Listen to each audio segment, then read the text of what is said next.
দিনটি ছিল সরস্বতী পুজোর সকাল, মানে 3rd ফেব্রুয়ারি। বাড়ি থেকে স্টুডিওতে তড়িঘড়ি করে এসে ওনাদেরকে একটু সেবা দিলাম আর শুরু হয়ে গেল ক্লাস। এটা আমার 26 নম্বর ব্যাচ। আজকে ছিল প্র্যাকটিস ক্লাস। তো যেহেতু আগের দিন আমার উপোস ছিল, তাই আজকে খিদে পেয়ে গেছিলো, উপরে গিয়ে চটজলদি একটু রান্না করে নিলাম, সিদ্ধ ভাত আর কি। ছোটোবেলা থেকেই যেহেতু বাড়িতে সরস্বতী পুজো হয়ে এসছে, তাই আলাদা করে স্টুডিওতে আর আমি পুজো করি না।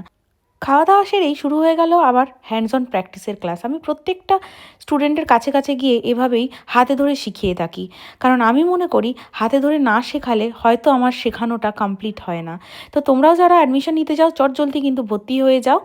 আর আমাদের পরবর্তী ব্যাচ কিন্তু শুরু হতে চলে যায় 15ই ফেব্রুয়ারি থেকে।